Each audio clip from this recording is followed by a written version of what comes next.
Hello all, welcome back to my channel. This is Learning Lead Code with me series part 2. In this video, we are going to solve the problem content duplicates.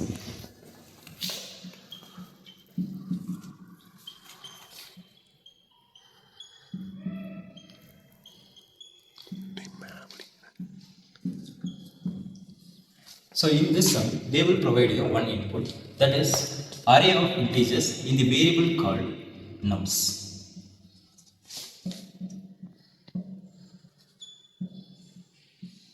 We can take two examples for it.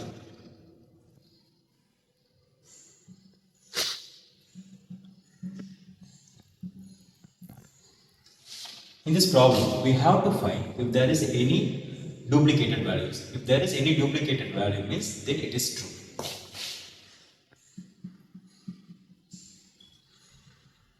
Because in this number, in the 0th index there is a 1 and also in the 3rd index there is a 1.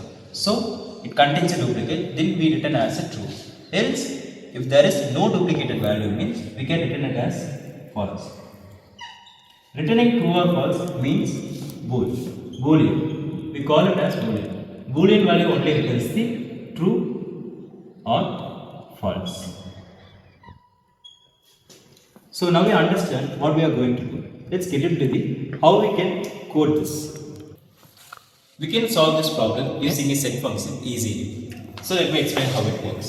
First we need to convert into a set. Why we are using the set means set doesn't allow any duplicated values. If we store the values in the set, the numbers, it will automatically delete the duplicated value and store only the original values. So the length will be different. If there is no duplicated value means it will automatically store all the values.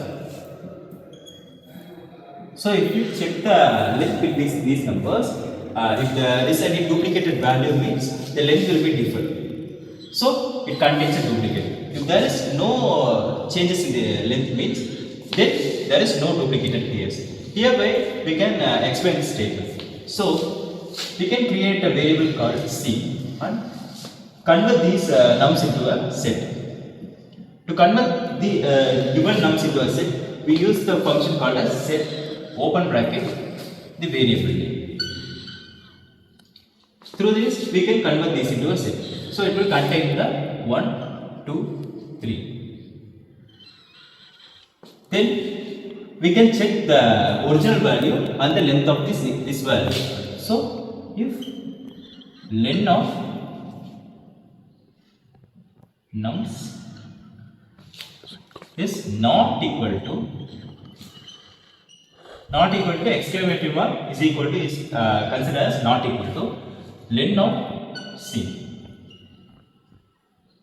Why we using the not equal means we have to check the length is not equal. If there is only not equal, it contains duplicate. That's why we are using the not equal operation here.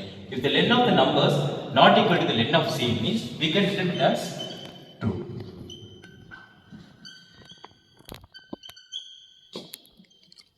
Else if the length of the numbers and the length of the scene is equal means we can return as false. Here how the sum works. Like we can take the second example for here.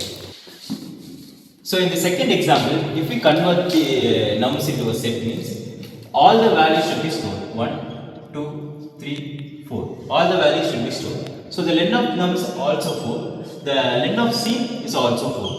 So it will be equal. I mentioned if there is not equal, return true. If there is equal, it automatically comes under the else statement and return false. This is how this problem works. That's all.